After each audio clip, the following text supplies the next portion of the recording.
Number 1, calm. Number 2, time. Number 3, space.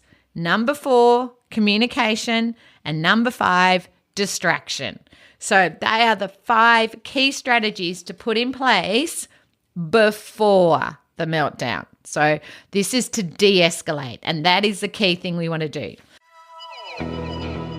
Hi everyone, welcome to the Sue Larkey podcast. As I always say, you have to embrace difference to make a difference.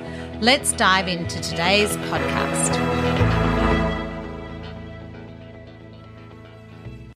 Welcome everybody. Today we're going to look at de-escalation strategies before, during and after a meltdown or shutdown. This is so important that we actually have thought about this before the meltdown, that we have in place lots of strategies to try. Because remember, strategies wear out and not every strategy works for everybody.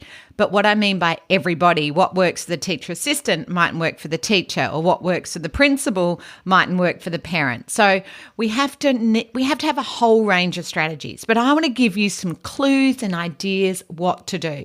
I've also created a one-page PDF that I'd love you to print out and put on your staff room fridge or whiteboard or even behind the toilet, and families to put up at home, of just quick de-escalation strategies to remind you what to do, because so often it's about us staying calm in the moment. And part of staying calm, I think, is having things on hand or in your mind and really thought about it. So here's the thing. I just want to remind you that a meltdown is not a tantrum. It's where someone becomes completely overwhelmed by their current situation and actually have lost control. And we must, in my way of looking at it, it's like a seizure, but I'll come to that later. It's really often caused by social, it's caused by anxiety, it's caused by confusion. And for so many of my students, we need to put in place proactive and reactive strategies. So for me, the before stuff is all the stuff that I talk about in my face-to-face or my online course. So those of you who have done my face-to-face or my live virtual, in the handout, you get the 50-50 behaviour plan, which is the 50% the student has to do and 50% you have to do. And by that, I mean routines, visuals, timers, having a quiet area, allowing time to process, social scripts, yes? All those things. They're the proactive strategies. And I always love to say, never in the history of calming down has anyone calmed down. So we have to be aware that it's the actual environment and the routines and the structures that help the student calm. The more of those things we can do, the better. Because remember, anxiety up, problem solving down. And we want to get the anxiety down. That has to be your number one thing. How do you get the anxiety down? And that is through all your proactive strategies. So if you have my book, The Ultimate Guide to School and Home, it lays out how to use timers, how to set up schedules, how to set up routines. And there's so many practical strategies in there. But today is really about what to do during the meltdown to de-escalate it, what I call phase 1 and 2. So those of you, again, who have done my online course or my face-to-face course know that phase 1 is actually where the student's building up. And we have to get good at noticing things that can cause the student to go into the build-up. And in the Ultimate Guide to School and Home, on page 88, those of you that have it, there's like a whole page. I think there's like 50 things. This can be everything from a sudden change in schedule, not having their sensory tools, to misunderstanding a metaphor, to being rushed. There's so many things, but I'd highly recommend you start to make a list of things that can make a child escalate. But also notice the signs. And at my workshops, we talk about, the change of body posture, change of look in their eyes, change of complexion, change of the way they're moving. But to de-escalate, you need to be aware of those things. You need to be able to look at the student and go, oh, I need to put in place some strategies, because we can only put in place strategies during phase 1 and 2. So that's during build up and survival. So you need to be able to go, okay, I can see things are escalating. What can I do to de-escalate? So this podcast is all about what do you do to de-escalate. So the first thing I think you have to do is what I call number one is calm. You need to act calm even if you're not. Do a little what I call body scan. Just check just over your whole body, just run your hands down yourself and go, am I calm? Is my posture calm? Is my voice calm? Am I calm? Because these kids pick up on your anxiety. So you need to all children pick up on adults' anxiety or change of tone of voice. So you need to be highly aware of your own calm, yes? Then calm the environment. Often getting the rest of the class settled will help this student settle, making sure that there's not lots of movement and noise, or giving the student a space they can move to, actually decreasing the sensory stimulation. So often that is going to escalate things. And use your calm, reassuring voice. Those of you who've done my workshops, I call this I am a GPS. So if you think of the GPS, that calm, monotone voice. Now, for those of you who have students with PDA or ODD, remember they need to be in control to feel calm. So allow them to have some control. So I call it choose your battles. And, if really ask yourself, does it matter if they're doing that right now? Because so often letting them have control of the situation will help them calm. So this is where sometimes we start reacting, but you need to get good in your head going, choose my battles. Doesn't matter they're doing that right now. Because whether it's home or school, you getting angry or escalating it for an ODD and PDA kid is going to send it into a meltdown really fast. So calm has to be number one. And I'm not saying this is easy. I'm just asking you to think about what can I do to ensure that I'm calm and the environment's calm. The next one is time. And what I mean by that is give them processing time. Don't hurry them up. For many of my kids, anxiety up, processing down. So they're going to need longer to process. So therefore, you need to slow it down and break it down. Only give them small achievable steps. Don't give them a massive task to do. Make sure that you're only saying circle the top half of something or a small thing they need to do. Not, tidy up your desk, push your chair in, go and get your bag, get that excursion note. That's too many things. Parents, it's not find your shoes, find your school bag, where's that thing, too many things. So slow it down, break it down, allow time to process. The next one is space. And what I mean by that is ignore, ignore, ignore. Wherever possible, just ignore them. If they're under the table, just ignore them. If they're standing at the back of the room, just ignore them. If they're standing away from the line, just ignore them, because normally that's survival mode. They're actually trying to give themselves some space to help themselves calm down. So they're actually trying to de-escalate themselves. So you need to actually ignore wherever possible and let them have that space. If they want to move their desk away from everyone else, they are actually trying to de-escalate. So ignore. But my rule is ignore for 5 minutes and then just check in where they're at. Because sometimes after that 5 minutes, I can see by looking at their face and their body that they're ready to come out from under the table, and I might need to help them by giving them a job or a distraction. They might know how to transition back from under the table or the back of the room. Now, when I do talk to them, it's really important to know their personal space, like all of us. If you're anxious, and some of you wouldn't like people close to you, other people like people close to you. Some people like touch and a hug when they're anxious, some don't. So you need to know what works for this student. But in my experience is I wouldn't get in their face. I would probably stay a couple of meters away, get down to their level. All these things, they're just reminders, but there's nothing wrong with a reminder. I would love you while I'm talking to think of the last meltdown that you saw and think, which of these things did you do? Because guess what? Sometimes even if you do this stuff, you're going to get a shutdown or a meltdown. But I just want you to think, oh yeah, no, I did do that. Did I keep the environment calm? Was my voice calm? Did I give them space? And the next and important one is communication. I like to just be silent wherever possible. Ask yourself, is it important I say that now? Like really, does it really matter? Because remember, their processing is going to be really slow. Are they really going to hear you? Is this the morning to tell them to find their shoes, or am I going to find their shoes? Is this the morning to get them to come up with a sentence starter? Well, I get them started, because sometimes getting them started will actually de-escalate the meltdown. That being said, some of my students actually need reassurance. I found over the years, particularly my girls on the spectrum, they just need to know what we're doing when in my calm, we're doing this and when we're doing that. Just a bit of reassurance, they're okay, I'm here if they need me, if they need to talk, do they want to go outside with a friend?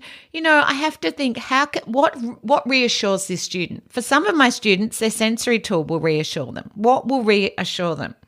And for some of my kids, I think you can answer their questions, but don't coach or correct, particularly your oppositional kids. If they start swearing, don't coach or correct, just answer their questions, validate their feelings. I can see you're frustrated. Let me know if you need any help. That's all. You don't need to say you didn't need to swear or you can't say that. And remember, saying you can't say that when they just said that will often escalate the behavior because they did and you said they couldn't. Anyway, that's a little bit confusing over a podcast, but hopefully you know what I'm saying. So stay calm, clear, and concise. And I must say, I've got myself in de-escalation mode, and I can feel myself in my very calm voice today.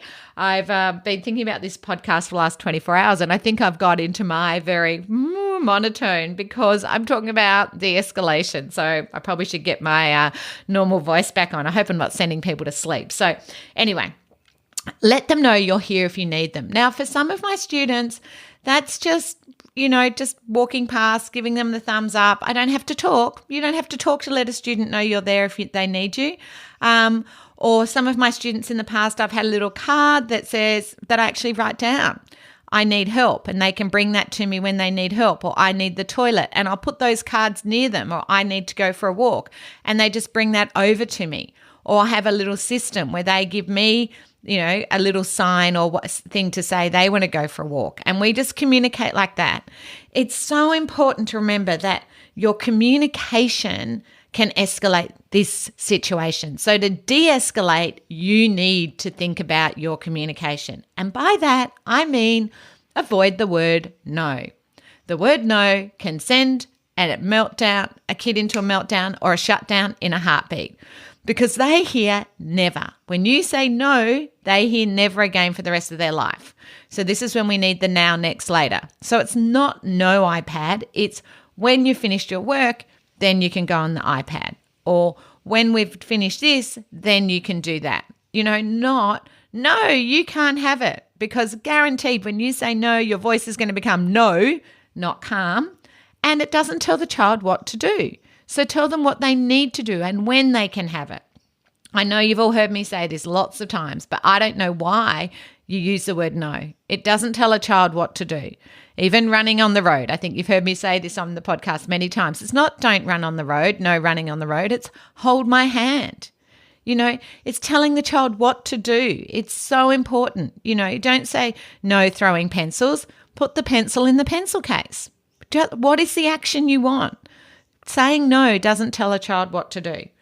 The other one, I think, which we can't help ourselves, but we start reasoning. Don't reason, don't bargain, just calm, clear, concise instructions. And wherever you can, just ignore inappropriate language, inappropriate behavior.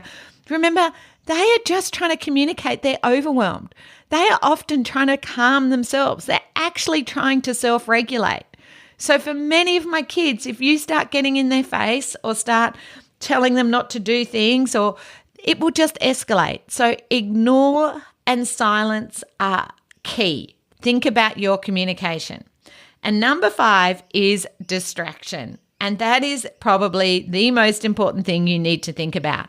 what can distract this student when they are escalating. So I'm just going to turn to page 92 of the Ultimate Guide, where we have a whole lot of things you can do. And lots of you have my tip sheet, The Power of Preventative Breaks. There's about 50 different things you can do. But what we mean by distraction is a break, is a preventative break. So it could be sensory. It could be listening to music, letting them hum or sit under a table with a blanket over it. It could be a physical break. And remember, movement has been found to be as good as anxiety medication. So we want to de-escalate. This student might need some movement. It might be doing star jumps, wall push-ups, going for a run, going on the equipment, throwing bean bags, actually, letting them go and rock on a chair. I don't know, on one of those wobble chairs.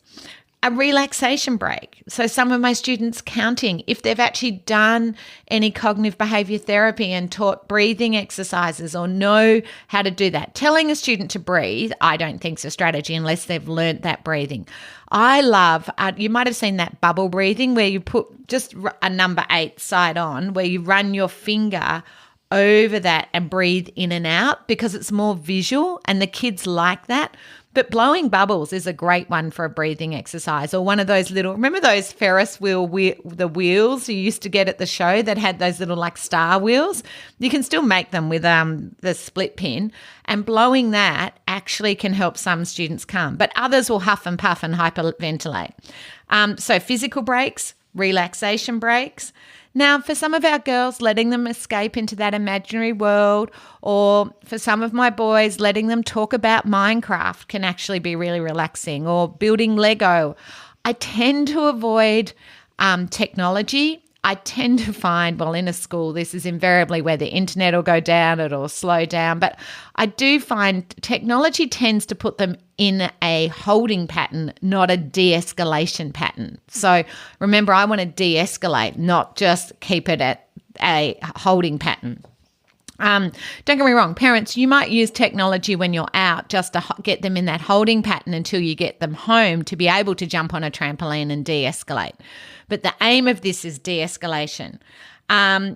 Absolutely my favorite thing for most of my students to give them a job, send them on an errand, what I call non-threatening withdrawal or diversion. So giving them a job to do, helping them give out books, helping them, not kids who shut down, they'll want more space. But for my kids who need movement, often giving them a job will get them moving with purpose. They need a purpose, just saying calm down or go and do this, that's probably not going to work.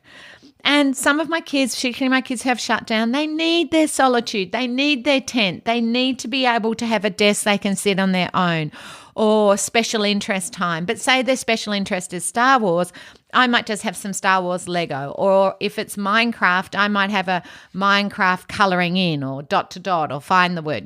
I'll do something like that. Read a book, any of these things. So anything for solitude. If you're lucky enough to have a little room, send them there. And remember, the other key strategies are toilet, drink, and food. So often these kids, because of introception, don't know they're hungry, thirsty, or tired, or need the toilet. And any of you who are hungry, thirsty, or need the toilet know it impacts on your behaviour. So we might de-escalate with that. I personally like to rule that out up front: toilet, drink, food. And some of my kids actually do like to talk to a mentor or a peer or a friend or their teacher assistant, or some of my kids have someone in the office they love, or a leadership team. And talking to them is absolutely a great de-escalation strategy. So if you've got the Ultimate Guide to School and Home, I highly recommend you have a little refresh, go back and read pages 87 to 93, or actually that's got about suspension and expulsion. Some of you might want to read about that. 94. It is probably, Anna and my key stuff in that book. And look, there's over 500 strategies in the Ultimate Guide, and any of you who have it, this is a great reminder to go and get it off your shelf. It's the white book with the key on it if you've forgotten which one I'm talking about. But I hope that you have got some ideas there. So number one is remember, I've just turned over the page. Number one, calm. Number two, time. Number three, space. Number 4, communication. And number 5, distraction.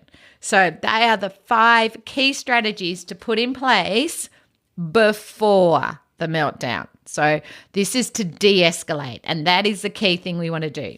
Now, during phase 3, nothing works. You must treat it like a seizure. In a seizure, what we do is we check for danger and remove bystanders. We know people on the spectrum tell us that they lose the ability to process or make sense of any incoming information. It's like their whole body has stopped in a shutdown or a meltdown. And I have worked with enough kids to know they definitely lose cognitive function. And I'll come to that in a minute, how you know if they're a student that loses cognitive function, and that's the after. But very important to remove bystanders.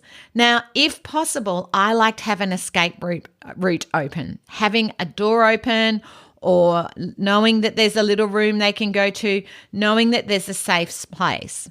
But I understand some of your schools are not safe beyond that door, and you've got kids who are runners. But if possible, having an escape route. Now, one of my boys, he knew if he needed to leave, he was allowed to run over. He liked this little bit of our garden. I had another boy who was allowed to run to the office. I had another boy who was allowed to run to the learning support office. So we said, if you need to calm, and we told him where to go. We had a social script and we practiced that. If you need to leave the room. Interestingly, I think most of those kids probably only ever did that once or twice a term. And they were big triggers. They were big triggers, like a relief teacher in the room who yelled. One of my other boys, it was a bullying and teasing incident, and he just, I'd prefer he ran there than hit someone, which is what he used to do. Another one of my girls used to go to the garden. Now I'm trying to remember. That was a complete, she was completely overwhelmed, and she started crying, and she didn't want people to see her. And so we then set up she could go to the garden to do that. And she probably used that initially quite a lot, like once a week. And then we did some more work on her emotional regulation and getting upset, and working on her social skills, which was, understanding the other girls, because sometimes she became very possessive of friends, and she really was worried they weren't her friends anymore and became overwhelmed with emotions. But her going to the garden was better than her hurting someone, swearing, crying in front of people, because then she'd have this whole not wanting to go to school. So have a think if you can create somewhere safe for them to go. Or in your own home, where can they go? Where can they go? Into the garden? Because some houses aren't safe either. Children will climb the fences. But just a reminder to call for support where you can, and have that pre-worked out. Are you going to text? Are you going to send students? Well, how are you going to call for help? And it's very important to get a colleague to take your class sometimes. Who's your backup? Who can take your class so you can go and sit with the student or talk to the student? So often the last thing the student needs is another staff member coming and talking to them during the shutdown or meltdown. They need you, who they have a good relationship with. So often that backup is really important. But remember, stay calm and walk away, because it's like a seizure. If a student's having a seizure, you would not talk to them. You would not get involved. So what do you do after? So a reminder though, a meltdown can go for an hour or 2. Yes, parents listening, you've seen these. They can go for a long time. They're not just over in 5 minutes like a tantrum. And what makes it hard is after, very often the student doesn't remember anything. I've had it where people ask the student, what do you think happened? And they'll say, nothing, I don't remember, or talk about something completely different, or what they were doing earlier that day. But doesn't that show it is like a seizure? If you ask them what happened and they're talking about, I did this writing, and they have no recollection of the massive meltdown, that tells you they did lose cognitive function in that shutdown or meltdown. Okay, so after the meltdown, I think it's very important that you notify parents and carers ASAP, because most parents know when they see and carers, when they see their kid, they know something's happened that day. So it's important they know about it. I'm a bit of a avoider getting parents to come and pick them up or get involved unless, it's really important that happens. But for many of my kids, they just want to get on with the day, actually. They don't remember it. We're just going to get on with the day. And remember, often they can't communicate directly after the meltdown and haven't had time to process it anyway. Even if they do remember, they haven't had time to process. So you're just better off getting on with the routine. But often when they go home, they do want to process it. And I've had a lot of kids who it's at bedtime. When the house is quiet, they'll come and wake their parents up and tell them something happened in the day. So it's very important that the parents and carers are notified. And parents and carers, if your child's had a meltdown, let the school know too, because often the reverse can happen. I think I would wait at least a day after meltdown, because I don't know about you, but it is stressful for you. And often if you start talking about it, you can not stay calm because it might have been distressing to watch, and it can be very distressing to watch. And so I always think wait till everyone's emotions have come back down. Ask the parents and carers if the student spoke to them overnight about it, if they've got any clues what happened, if you don't know what happened, because sometimes we don't. But personally, I'm a big fan of move on. Don't dwell with the student or yourself. I have seen where this can reactivate the meltdown or shutdown and actually impact on your relationship with the student. They have autism spectrum disorder. Meltdowns and shutdowns are part of it. They have oppositional defiant disorder or PDA. Meltdowns and shutdowns are part of the disorder, even though I hate the word disorder. It's part of the condition. If a child has a seizure, we don't spend hours going back over what happened before, during, and after. So please, if you can think of it like that, it makes life so much better. I can't tell you, move on. Just, okay, what were the triggers? What can we do to de-escalate next time? What are the lessons we learn as the adults? What can we put in place?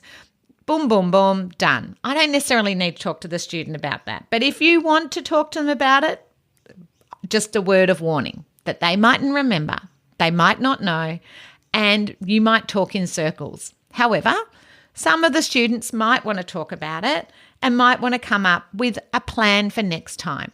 And that is what I like to talk to them about. What could we do different next time? Okay, there was a relief teacher who yelled. We will let them know. Oh, your friends didn't want to play with you. Okay, well, let's remember sometimes our friends want to play with us, sometimes they don't. Let's write a social script about that. Let's go and ask, are they still your friends? Yes, they are. Let's go and check, because maybe there was a problem that I've missed, So it's really important to go back to your proactive strategies, back to what I started this podcast with social scripts and pre-warning, like there's going to be a relief teacher tomorrow. Watching your tone of voice, giving those sensory breaks. So putting in place those proactive strategies, not reactive strategies. And the big one I think to remember is this, and I know many of you would have heard me on my rant on my podcast about it is so important that we are aware that these students need a different behaviour system to the rest of the class. I mean, I go into schools all the time where I see those zones of regulation, which are great for neurotypical kids, but ASD kids need to be taught about their zones. Most of my kids end up on the red, and they don't know, and we're not giving them strategies, de-escalation strategies for themselves. So I highly recommend, if you haven't seen my emotional regulation program, which is emotional literacy for children with autism spectrum, ADHD, ODD, PDA, all those kids who need to actually be taught about their emotions. They come on like a freight train. They don't see them coming. Next thing, they're having a meltdown, and they did not feel anything coming. It was 0 to 100. And the only way is to teach them about their emotions and how to regulate their own emotions. Because remember, never in the history of calming down has anyone calmed down by being told to calm down. If your partner told you to calm down, guaranteed you wouldn't. Imagine if your partner told you, go and sit at that table and calm down. I guess you wouldn't. But what if you might be a person who needs to talk it through with your partner, or you might need your partner to say, do you want a cup of tea, or do you want to go for a walk? Children on the spectrum need the tools to calm. and it's up to us to give them to them. So highly recommend, if you haven't had a look at my emotional regulation online course, it's just a 3-hour course. It's got all the things you can download, print, do with the whole class or groups or an individual student. But for me, it's really about understanding meltdowns are part of autism spectrum disorder, ODD and PDA, and it's up to us to put in place de-escalation strategies and support this student, because most of the kids I know do not like the feeling of meltdowns and shutdowns. They can be quite unsettling, just like when I've taught children with epilepsy, how unsettling a seizure could be, or a student with asthma. I mean, I've had students who have massive asthma attacks and you have to get an ambulance, and that can be very traumatic. And I think we can't underestimate the trauma really around behaviour for many of my students, because what I know is my students, I sound like I own, but I've taught over 3,000 kids on the spectrum, and all of them want to do the right thing. All of them want to be engaged. None of them want to have meltdowns and shutdowns. And that's why I'm passionate that you actually de-escalate it so they don't have to have this overwhelming, horrible feeling, which can take a long time to recover from, whether at home or school. So can you make sure you download the PDF that I've created for you that has the de-escalation strategies as just quick reminders what to do. Remember, strategies wear out. Not every strategy works for everybody. I hope you found this episode invaluable and you're excited to put in place some strategies for de-escalation. I'd also love you to think about joining me for a face-to-face or live virtual workshop this term. I've got lots coming up. Now, I know lots of you like learning different ways. You can either watch the course online on demand, live virtual, or check if I'm coming near you. The worst thing is when you hear after. So go and have a look on my website. I have upcoming workshops in Dubbo, Newcastle, Rockhampton, Hobart, Melbourne, Sydney. We've got Epping and Mount Pritchard, trying to make it more accessible for you. Most of my workshops are run on a Thursday or Friday because as a teacher, I like being out of the class later in the week so I can have my class set up and ready to go. I know that if you come along, if you found this episode helpful, what I know is you're going to get so many more practical tips and strategies in my face-to-face courses or live virtual. I would love you to join me. Check my website for upcoming dates. Of course, you can register online and we can send an invoice to your organisation, or parents, carers, you can pay later. Some of you can use your NDIS funding. Check with your plan manager. But I hope you can join me in whichever format works for you, however you prefer to learn. If you prefer to learn at your own pace in your own time, online on demand. If you prefer live virtual where you don't have to be there for the day but prefer to be in your pajamas and not have the stress of parking, then join me for live virtual, or if I'm not coming near you. Or I can't wait to see you at face-to-face. Now, can you do me a favour? If you come to my face-to-face, people are often embarrassed to come up and ask for a photo. But I'm also embarrassed to go, does anyone want a photo? But I love it at the end of the workshops when I can share those photos with my community, when you can go back and put a photo in your newsletter and go, hey, our teachers went to this training, or our educators, or parents, you can subtly share it with your family and friends about, hey, these are the things that I learned to support my child, and you could do as my family to support too, whatever works for you. But please, particularly at lunchtime's normally easier for me because I don't have as much admin things I need to sort. Come up to me at lunchtime, say, Sue, can I have a photo? Or when you first arrive, that's often an awesome time too. But come up and go, Sue, I listened to your podcast. Can we have a photo? But even if you see me in the street, I ran into someone at the airport and they're like, can I have a photo? And I'm like, absolutely. Honestly, it makes my day. I cannot tell you how much I love getting photos with my beautiful community. It warms my soul. And honestly, it energizes me to do more podcasts and do the things that I don't know, that just to know that I'm making a difference to you and the children. And I always have in mind my beautiful children I've known and worked with over the years, and thinking of myself as a teacher, the strategies I wished I'd had in place. So please come up to me and ask for a photo. I will be upset. I will be angry if you don't. I don't want to hear later, oh, I didn't want to ask. So please come up and ask for a photo. I will always say yes, even if I say just give me 5 minutes. I cannot wait to connect with you and know that you listened to the podcast and heard this message of come and get a photo with me. Can't wait. Take care.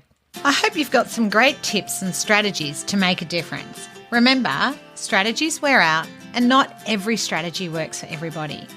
If you're ready to dive in deeper to more strategies and ideas to make a difference, I'd highly recommend you consider Dr. Tony Atwood or my online courses. For more information, visit my website www.sulaki.com.au.